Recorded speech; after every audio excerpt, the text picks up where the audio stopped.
শেষ জামানায় সফল হওয়ার কয়েকটা পথ বলে দিচ্ছি। 1 নাম্বার, আপনাকে জ্ঞান অর্জন করতে হবে।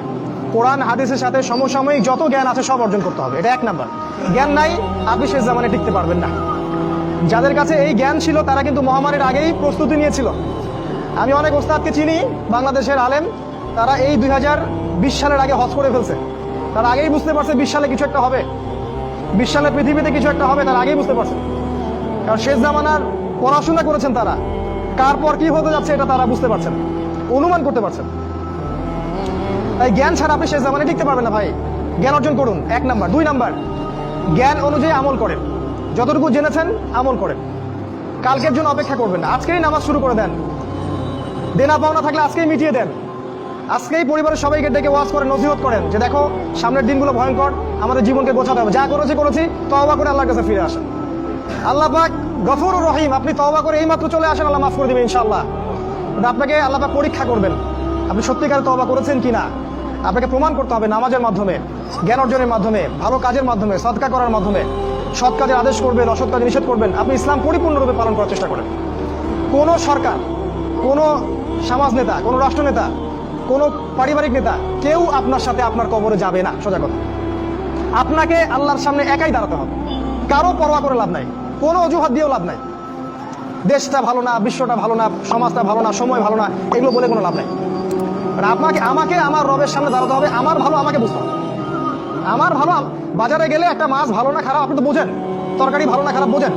দিনের ব্যাপারে বুঝতে চান না কেন? দিনের ব্যাপারে খালি হুজুরদের শরণাপন্ন কেন হচ্ছে? পড়াশোনা করেন, আমল করেন, আমল বাড়িয়ে দেন।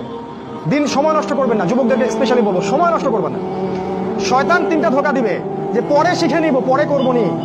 শয়তান আসে বুঝাবে যে এখন কি আর বয়স হয়েছে, আগে পরে দেখা যাবে। শয়তান বুঝাবে আমি এগুলো জানি তো, আর জানার দরকার নাই, কিন্তু শয়তান বুঝাবে আপনাকে। এই শয়তানের ধোঁকায় পড়বেন না। সময়কে মূল্যায়ন করেন, আমল করা শুরু করেন, আল্লাহর ওয়াস্তে তওবা করে আল্লাহর দিকে ফিরে আসেন। আল্লাহ পাক তৌফিক দান করুন, আল্লাহুম্মা আমিন। 3 নাম্বার, সৎ কাজের আদেশ করেন, অসৎ কাজে নিষেধ করেন। পরিবার থেকে শুরু করেন।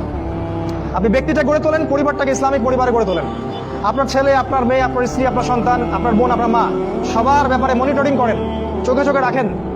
আপনি জানেন না আপনার ছেলেটা অনেক আগেই জেনাকারী হয়ে গেছে, আপনি টের পান নাই।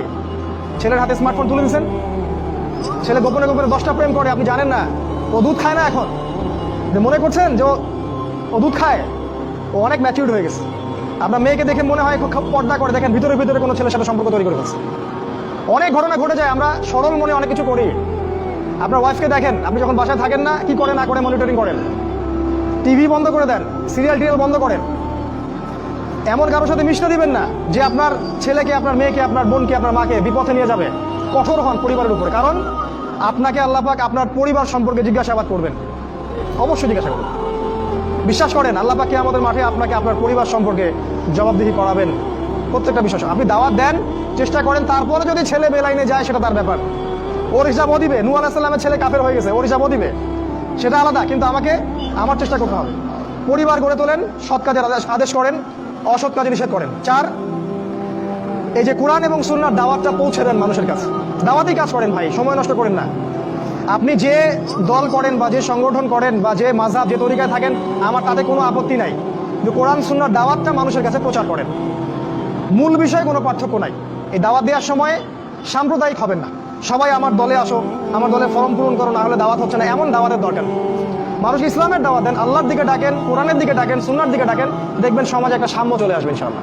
দাওয়াতি কাজ করেন, বেশি বেশি কোরআন সুন্নাহর দাওয়াতি কাজ করেন। 5 নাম্বার, অর্থ সম্পদ যা আছে এগুলোকে কাগজের টাকায় রেখে দিবেন না। আমার নসিহত, হয়তো বুঝতে পারছেন না, মাথার উপর দিয়ে যাচ্ছে কথা, কিন্তু পরে বুঝবেন। টাকা পয়সা যা আছে এগুলোকে ব্যাংকে কাগজের টাকার মধ্যে রেখে দিবেন না, কারণ কাগজের টাকা সামনে আর থাকবে না। লিখে রাখেন, কয়েক বছর পরে দেখতে পারবেন সমস্ত টাকা হয়ে যাবে ইলেকট্রনিক। খালি পাঠাবেন, ইলেকট্রনিক মানে আপনি টাকা ধরতেও পারবেন না, পকেটে রাখতেও পারবেন না, খালি জানবেন আমার অ্যাকাউন্টে এত টাকা আছে। এই পুরো ব্যাংকিং সিস্টেমটা পড়ে যাবে, থাকবে না। বিশ্বাস না হলে লিখে রাখতে পারেন, এই পুরো ব্যাংকিং সিস্টেম পড়ে যাবে, কাগজের টাকা থাকবে না। কি করবেন তাহলে? আপনি আপনার সম্পদটাকে সোনায় রূপান্তর করেন, কিছু সোনা করে রাখেন, জমায় রাখেন, রূপায় কনভার্ট করেন। এগুলোর দাম কখনো কমবে না। 100 বছর পরেও সোনার দামই থাকবে। তো 10 বছর পর আপনার 10 লাখ টাকার মান 10 লাখ টাকা থাকবে না, দাম পড়ে যাবে, আপনি সম্পত্তি হারাবেন।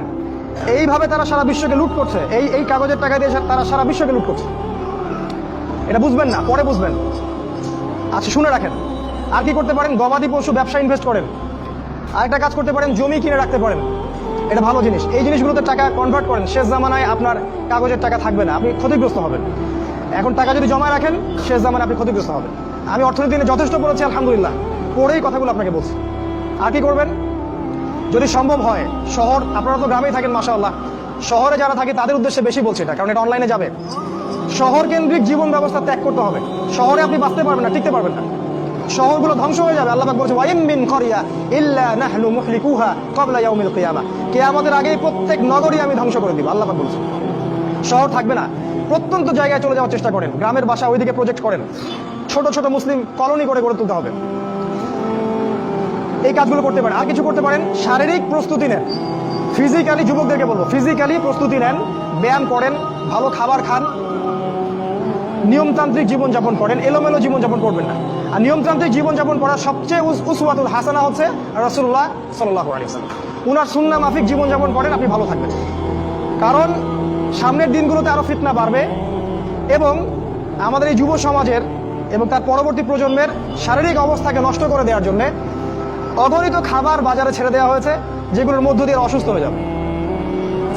তাই রাসূলের পদ্ধতি অনুযায়ী জীবনযাপন করেন, ভালো খান, ফ্রেশ জিনিস খান, ব্যায়াম করেন, শারীরিক প্রিপারেশন নেন, আপনি ভালো থাকবেন ইনশাআল্লাহ। এই কাজগুলো আপনাকে ইনশাআল্লাহ শেষ জামানায় বাঁচতে সাহায্য করবে। আর সর্বশেষ যেটা নাসিহা, সেটা হলো যে ইসলামের জন্য, ইসলামকে ভালোবেসে আপনার জান থাকলে জান দিয়ে, মাল থাকলে মাল দিয়ে, সময় থাকলে সময় দিয়ে, শ্রম দিতে পারেন শ্রম দিয়ে, বা মেধা আছে মেধা দিয়ে দিনের জন্য কিছু করেন, দিনের কোনো খেদমত করে যান। এই কাজগুলো পরকালে আপনার জন্য সাদকায়ে জারিয়ার মাধ্যম হবে ইনশাআল্লাহ। মানুষ যখন মারা যাবে তার আমলনামা বন্ধ হয়ে যাবে, সাদাকায়ে জারিয়া খোলা থাকবে, নেক সন্তান খোলা থাকবে, এবং যে জ্ঞান আপনি মানুষকে শিক্ষা দিচ্ছেন, উপকারী জ্ঞান, সেটা আপনি কবরে শুয়ে শুয়ে পাবেন ইনশাআল্লাহ। তাই ইসলামের জন্য আপনার জান, আপনার মাল, আপনার সময়, শ্রমগুলোকে ব্যয় করুন। আল্লাহ পাক আমাদের সবাইকে দিনের জন্য কাজ করার তৌফিক দান করুন, আল্লাহুম্মা আমিন। এবং শেষ জামানাকে বোঝার এবং পড়াশোনা করার তৌফিক দান করুন। সামনের দিনগুলোর জন্য প্রস্তুতি নেওয়ার তৌফিক দান করুন, এবং যেভাবে পদক্ষেপ নিলে আমরা সার্ভাইভ করতে পারবো, ভালো থাকবো, বা ফিতনামুক্ত পরিবেশে বেঁচে থাকতে পারবো, ঈমান আমল হেফাজত করতে পারবো, সেগুলো আল্লাহ পাক করার আমাদেরকে তৌফিক দান করুন, আল্লাহুম্মা আমিন।